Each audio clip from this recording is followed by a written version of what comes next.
Ernst Jünger's Storm of Steel, Chapter 7, Guillemont. On the 23rd of August, 1916, we were put on lorries and driven as far as Le Mesnil. Even though we had already heard we were to be posted to the legendary heart of the Battle of the Somme, namely the village of Guillemont, the mood was extraordinarily high. Jokes and witticisms flew from one vehicle to another, to the general merriment of all. During one stop on the way, a driver split his thumb in the course of crank-starting his lorry. The sight of the wound almost made me ill. I had always been sensitive to such things.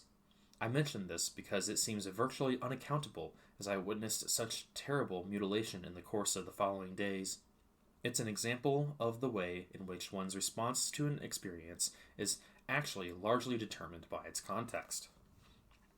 From Le Mesnil, we marched, after dark, to Sailly-Sailly, where the battalion took off their knapsacks in a large meadow and prepared a storm pack. Ahead of us rumbled and thundered artillery fire of a volume we had never dreamed of. 1,000 quivering lightnings bathed the western horizon in a sea of flame. A continual stream of wounded, with pale, sunken faces, made their way back, often barged aside by clattering guns or munitions columns heading the other way. A runner from Württemberg regiment reported to me to guide my platoon to the famous town of Combres, where we were to be held in reserve for the time being. He was the first German soldier I saw in a steel helmet, and he straightway struck me as the denizen of a new and far harsher world. Sitting next to him in the roadside ditch, I questioned him avidly about the state of the position, and got from him a grey tale of days hunkered in craters with no outside contact or communication lines, of incessant attacks, fields of corpses, and crazy thirst, of the wounded left to die, and more of the same. The impassive features under the rim of the steel helmet and the monotonous voice accompanied by the noise of the battle made a ghostly impression on us. A few days had put their stamp on the runner who was to escort us into the realm of flame, setting him inexpressibly apart from us. If a man falls ill, he's left to lie. No one can help. No one knows if he'll return alive. Every day we're attacked, but they won't get through. Everyone knows this is about life and death. Nothing was left in this voice but equanimity, apathy. Fire had burned everything else out of it.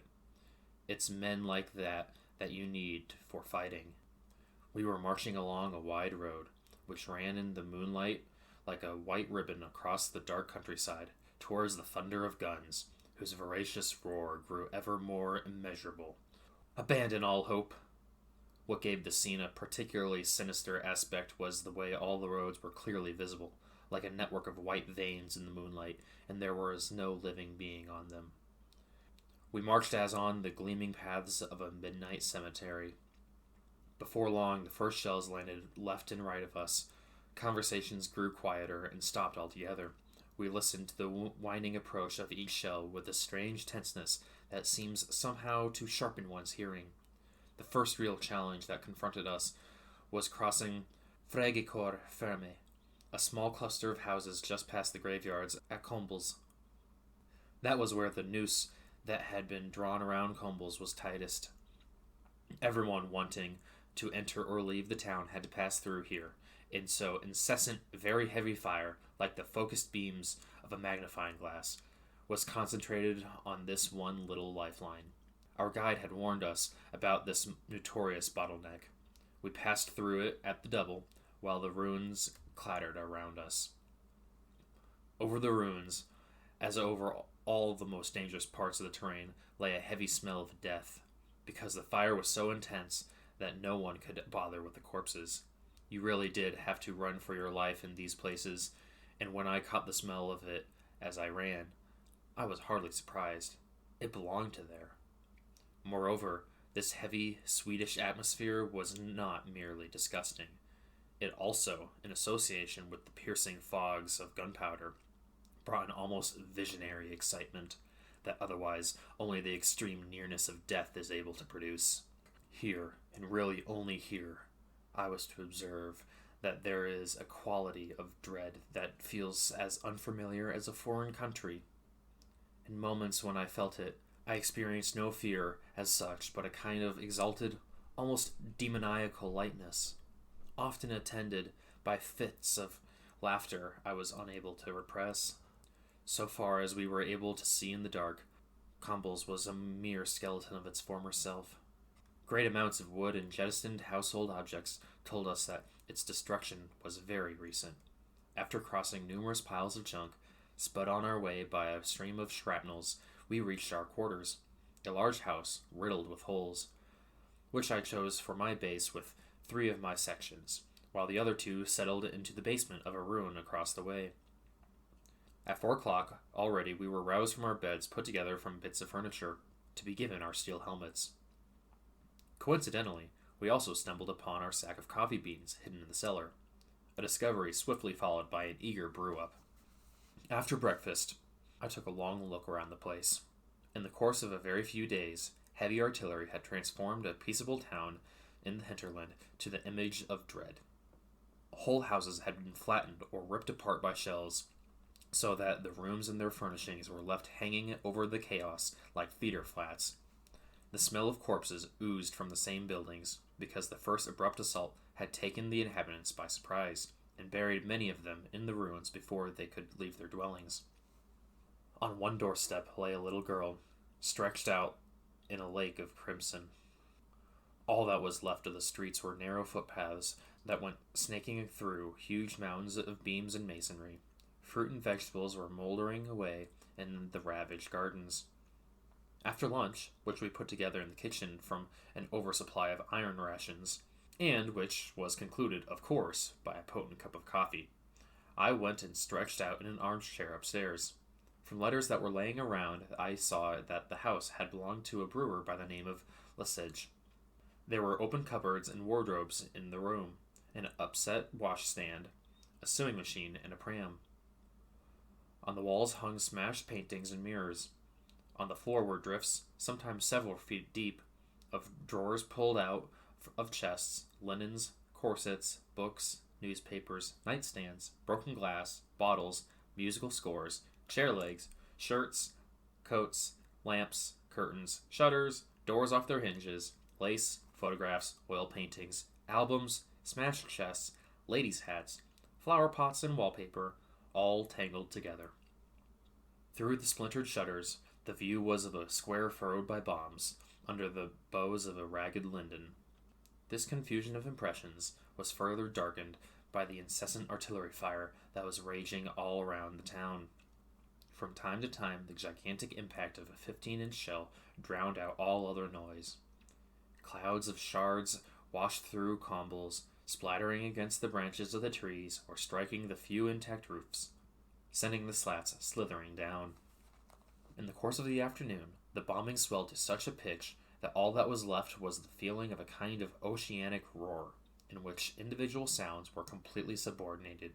From 7 o'clock, the square and the houses on it were subjected to 15-inch shell bombardment at 30-second intervals. There were many that did not go off, whose short, dull thumps shook the house to its foundations. Throughout, we sat in our basement on silk-upholstered armchairs round a table, with our heads in our hands, counting the seconds between explosions. The witticisms dried up, and finally the boldest of us had nothing to say. At 8 o'clock, the house next door came down after taking 2 direct hits. Its collapse occasioned a huge cloud of dust. From 9 till 10, the shelling acquired a demented fury. The earth shook, the sky seemed like a boiling cauldron. Hundreds of heavy batteries were crashing away at and around Combres. Innumerable shells crisscrossed, hissing and howling over our heads. All was swathed in thick smoke, which was in the ominous underlighting of colored flares. Because of racking pains in our heads and ears, communication was only possible by odd, shouted words. The ability to think logically and the feeling of gravity both seemed to have been removed. We had the sensation of the ineluctable and unconditionally necessary, as if we were facing an elemental force. An NCO in 3rd Platoon went into a frenzy.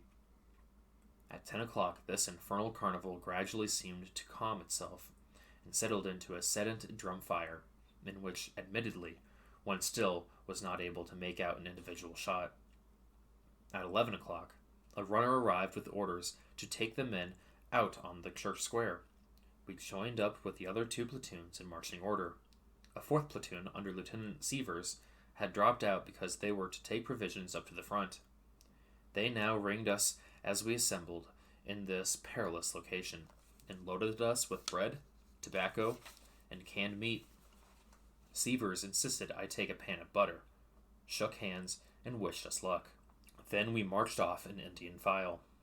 Everyone was under strict orders absolutely to stay in touch with the man in front. No sooner were we out of the village than our guide realized he'd gone wrong. We were forced, under heavy shrapnel fire, to retrace our steps. Then, mostly at a jog, we crossed open country, following a white ribbon laid out to guide us, though it was shot in pieces. We were forced to stop periodically, often in the very worst places, when the guide lost his way. To keep the unit together, we were not allowed to lie down or take cover. Even so, the 1st and 3rd platoon had suddenly vanished. On! In one violently bombarded defile, the sections backed up. Take cover!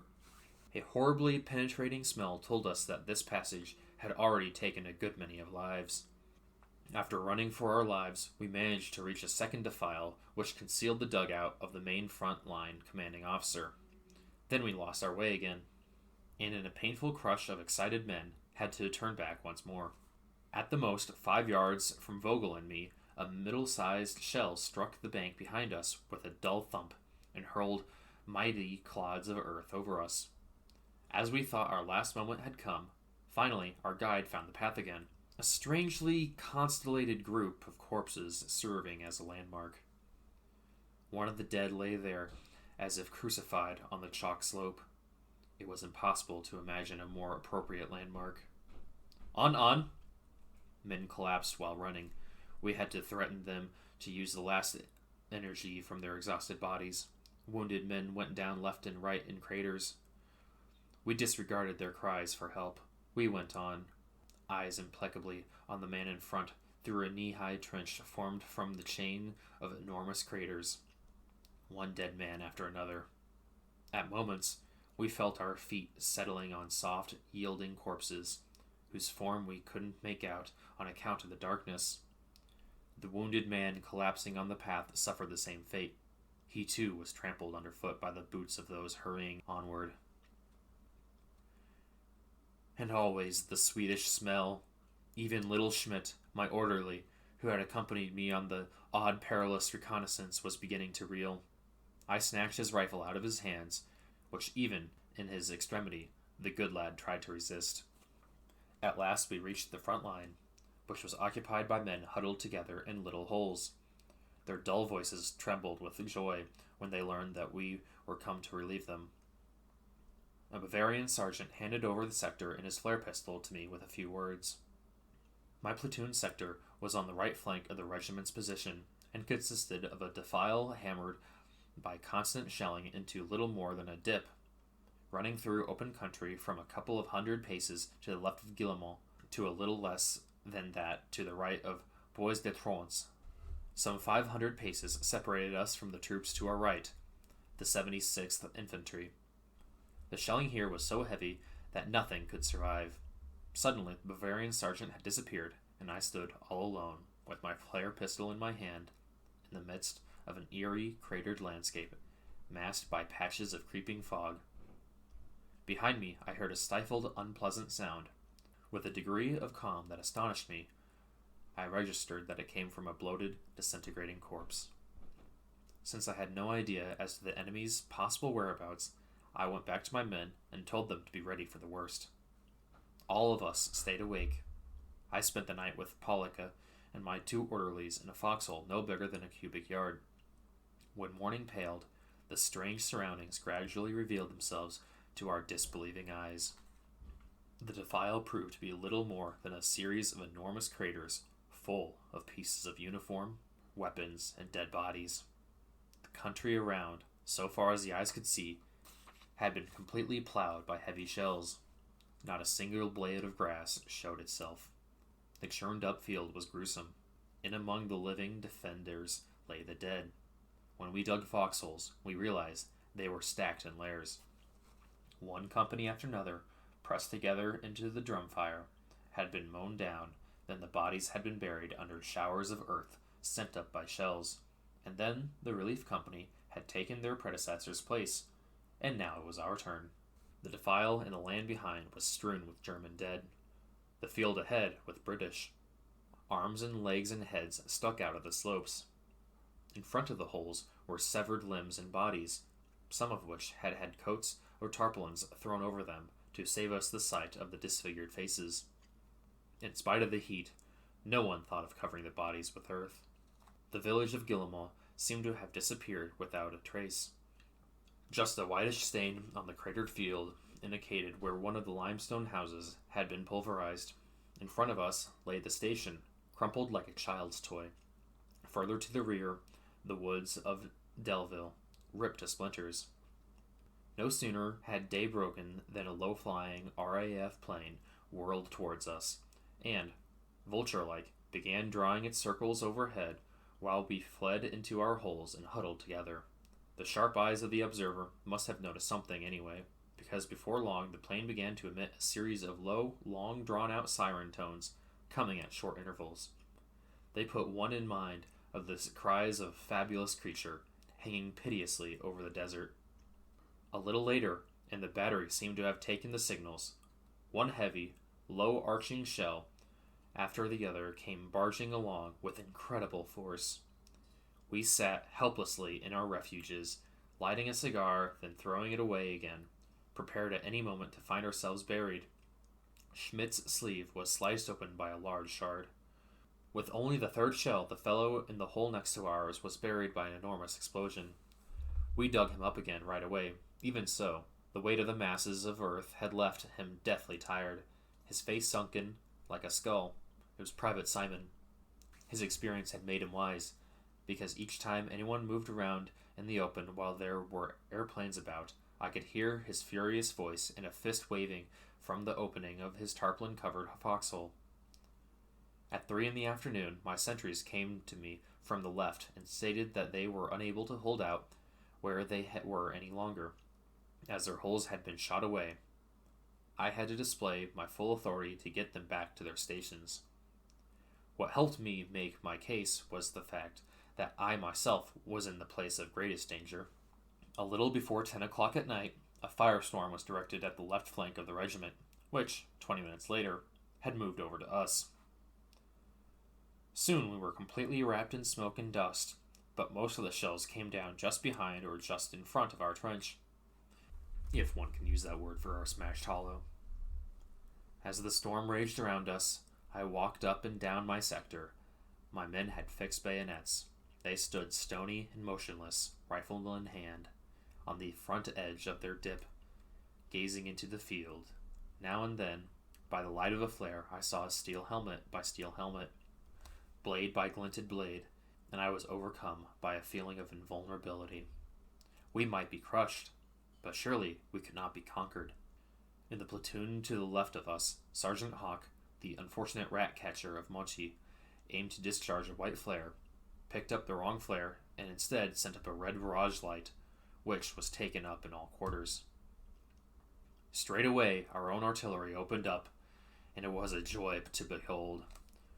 One shell after another came yowling down out of the sky and showered the field ahead of us in a fountain of shards and sparks on impact. A mixture of dust, stale gases, and the reek of flung carcasses brewed up from the craters. After this orgy of destruction, the shelling quickly flooded back to its previous levels. One man's slip of the hand had got the whole titanic machinery of war rolling. Hawk was and remained an unlucky fellow. That same night, as he was loading his pistol, he shot a flare into his bootleg and had to be carried back with grave burns.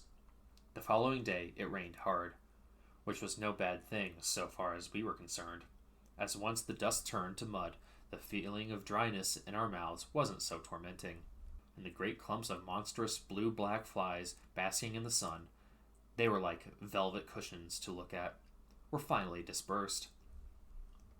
I spent almost the whole day sitting on the ground in front of my foxhole, smoking and eating, in spite of the surroundings, with a healthy appetite.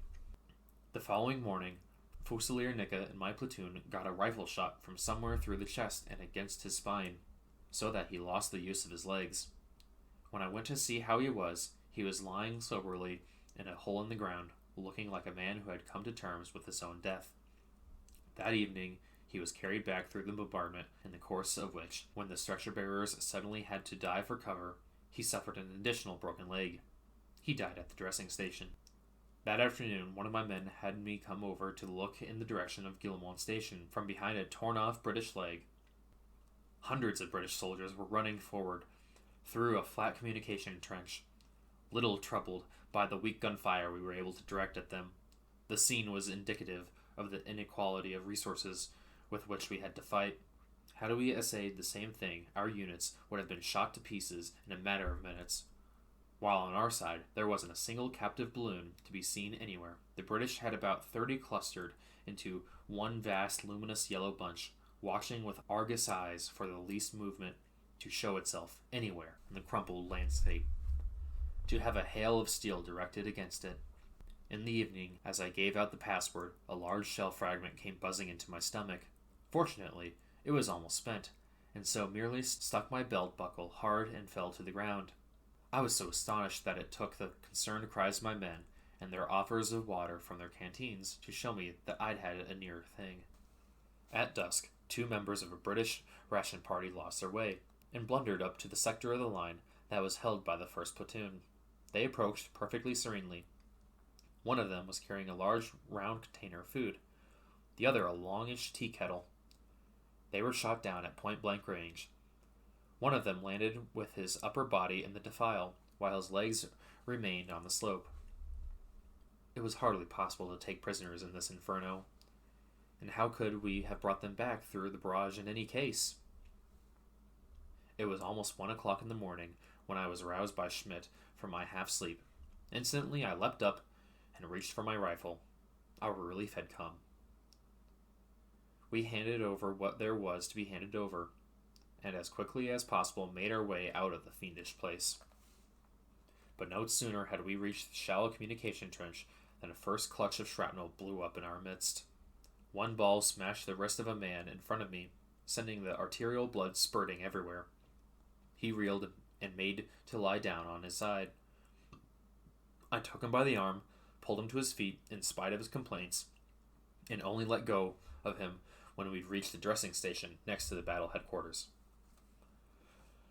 Things were pretty hot along both the defiles, and we were panting for breath.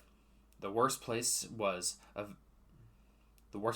valley we ended up in, where shrapnels and light shells seemed to go up uninterrupted. Perch! Perch! Went the spinning iron, sending a rain of sparks into the night. Whee! Another volley! I gasped because seconds in advance I knew from the increasing noise that the arc of the next projectile was heading almost exactly for me.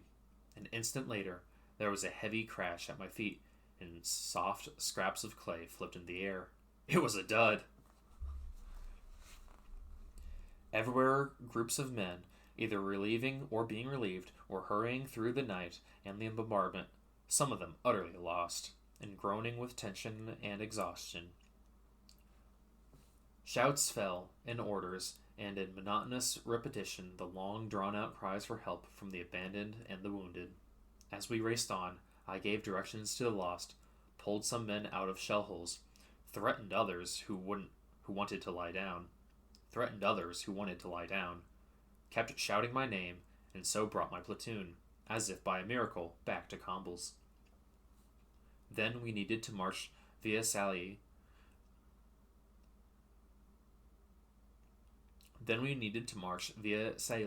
And Gouvernement's family to Hanoi Woods, where we could bivouac. It was only now that the degree of our exhaustion became fully clear. Heads brutishly down, we slunk along the road, often forced off it by cars or munition columns, in an unhealthy irritation. I couldn't help but think that these vehicles followed no other purpose than to annoy us as they sliced past us, and, more than once, I caught myself reaching for my pistol. After our march, we had to put up tents, and only then could we throw ourselves on the hard ground. During our stay in the forest camp, we endured great storms of rain. The straw in the tents started to molder, and many men got sick. We five company officers were not much put out by this external wetness, spending our evenings sitting on our cases in our tent with a few goodly bottles that had been magicked up from somewhere. In such situations, red wine is the best medicine. On one of these evenings, our guards counterattacked and captured the village of Maurepas, while the two sets of artillery were raging against each other over a wide area. A violent storm broke loose overhead, so that, as in the Homeric battle of gods and men, the disturbance below seemed to be vying with that on high. 3 days later, we moved back to Combres, where my platoon this time occupied 4 smallish basements. These basements were hewn from blocks of chalk, long and narrow with arched ceilings. They promised security. They seemed to have belonged to a vintner, or that at any rate was my explanation for the fact that they afforded small fireplaces broken into the walls. After I posted sentries, we stretched out on the many mattresses that our predecessors had lugged into place here.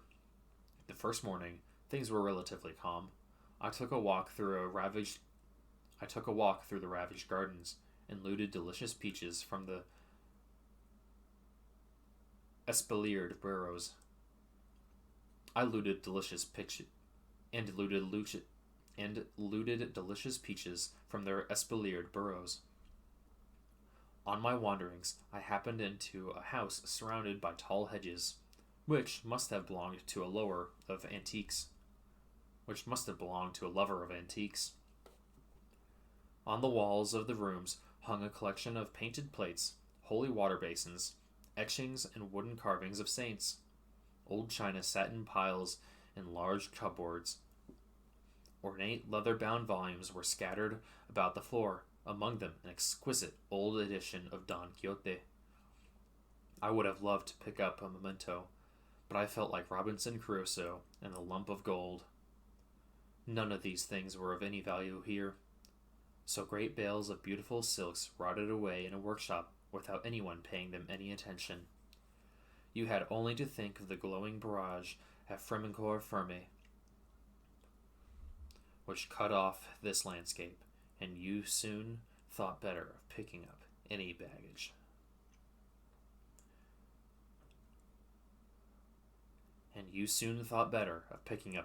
extra baggage. When I reached my lodgings, the men were back from foraging trips of their own through the gardens, and had boiled up a soup in which you could stand your spoon out of bully beef, potatoes, peas, carrots, artichokes, and various other vegetables. While we were eating, a shell landed on the house, and three others came down nearby, without us lifting our heads. We had seen and been through too much already to care.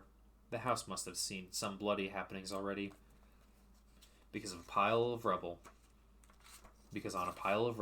in the middle room there was a rough cross with a list of names scratched into it. The next day at lunchtime, I went back to the china collector's house and picked up a volume of the illustrated supplements to Le Petit Journal. Then I sat myself down in a reasonably well-preserved room, made a little fire on the hearth with some sticks of furniture, and settled down to read. I had frequent occasion to shake my head because I had picked up those issues that had appeared at the time of the Fashoda affair.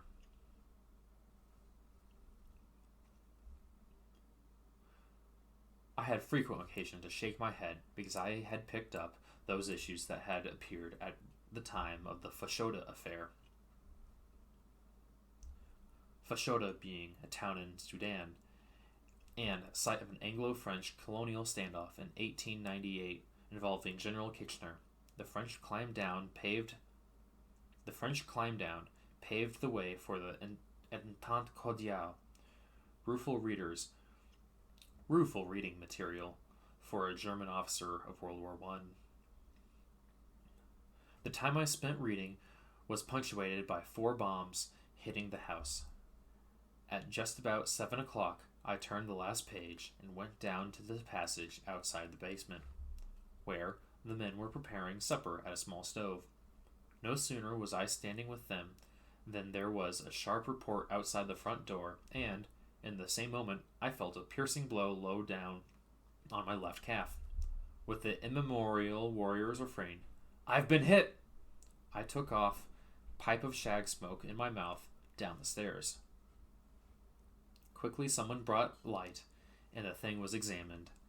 As ever in these affairs, I had someone tell me about it while I stared at a ceiling, in case it wasn't a pretty sight. I had someone tell me about it while I stared at the ceiling, in case it wasn't a pretty sight. There was a jagged hole in my puttees, out of which a fine spray of blood ran down the floor. On the opposite side of the leg, there was a round bulge of a shrapnel ball under the skin. The diagnosis was straightforward enough. A typical ticket home. Nothing very bad, but nothing too light either. Admittedly, I'd left it to the latest possible moment to get a puncture, if I wasn't to miss the bus to Germany. There was something deeply improbable about that hit, because the shrapnel had burst on the ground on the other side of the brick wall. There was something deeply improbable about that hit, because the shrapnel had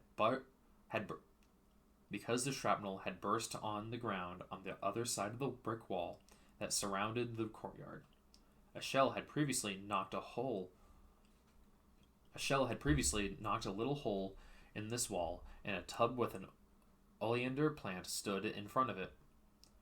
The ball must therefore have gone through the shell hole, then through the oleander's leaves, across the yard and the open door, and, of the many legs in front of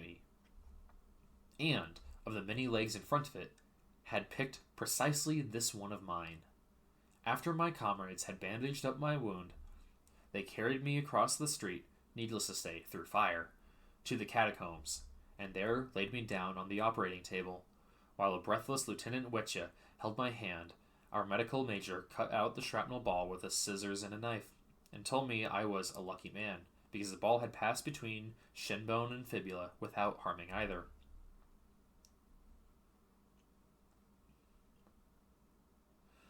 Books and bullets have their own destinies, the old corps student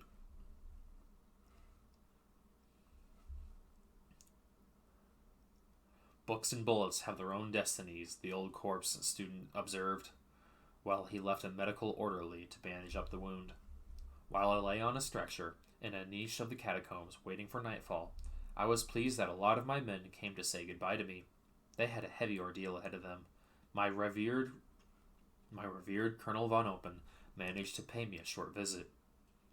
In the evening, I was carried along with the other casualties to the edge of town, and there loaded to an ambulance. Paying no attention to the cries and screams of his passengers, the driver raced over the craters and through hindrances along the road. Heavily bombarded as ever around Frégicourt-Frémy,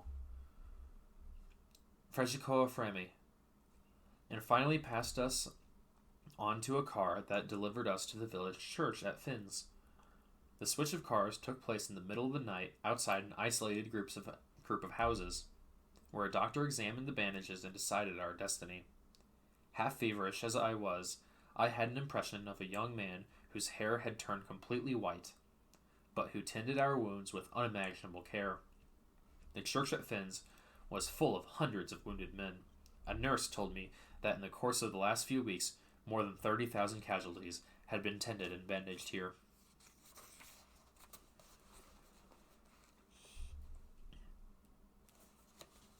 Faced with numbers of that order, I felt pretty insignificant with my silly leg wound. From Fens, I was taken along with 4 other officers to the hospital that had been set up in an affluent house in St. Quentin. When we were unloaded, all the window panes were jangled. It was exactly the moment when the British, with maximal help from their artillery, were taking Guillemont. When the stretcher next to mine was lifted out of the car, I heard one of those toneless voices that had remained with me. "Take me to the doctor right away, if you will.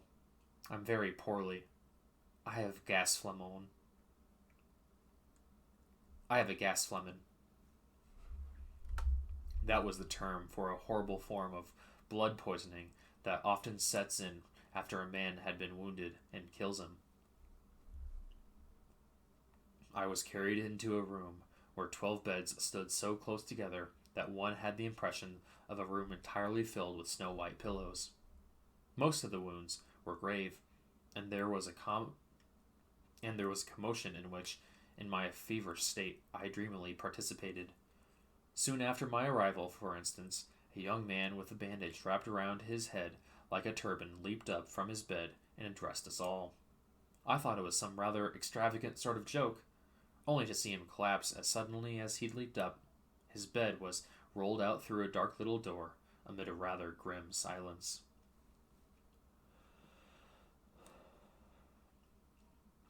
Next to me lay a pioneer officer. He had trodden on an explosive in the trench, and the contact had caused a long tongue of flame to leap up. His mutilated foot had been placed under a translucent gauze wrapper. He seemed to be in good humor, and was happy to have found a listener in me. On my left, a very young ensign was on a diet of claret and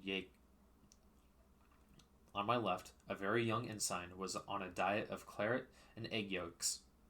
He was in the very last stages of emaciation. When the sister wanted to make his bed, she picked him up like a feather.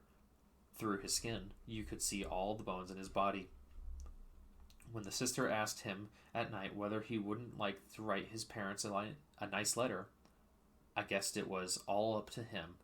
And indeed, later that night, his bed too was rolled through the dark door to the dying ward. By noon the next day, I was laying in a hospital train that was taking me to Gera, where I was extremely well looked after in the garrison hospital there. A week later, I was already skipping out in the evenings, though I had to be careful not to run into the head doctor. It was here that I signed away the 3,000 marks that were my entire fortune at the time at a war loan. It was here that I signed away the 3,000 marks that were my entire fortune at the time as a war loan. I never saw them again. As I held the form in my hand, I thought of the beautiful fireworks and the wrong-colored flare that sparked off a spectacular. As I held the form in my hand, I thought of the beautiful fireworks that the wrong-colored flare had sparked off, a spectacle that surely couldn't have cost less than $1 million.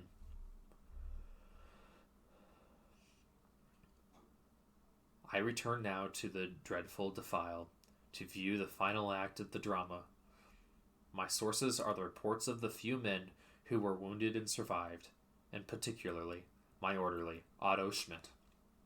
Following my wounding, my subordinate, Sergeant Heistermann, took over the command of the platoon, and it was he who, a few minutes later, led the men to the cratered field at Guillemont. With barely a handful of exceptions, those men who were hit during the march and were fit enough to get back to Combres, the outfit disappeared without a trace in the fiery labyrinths of the battle.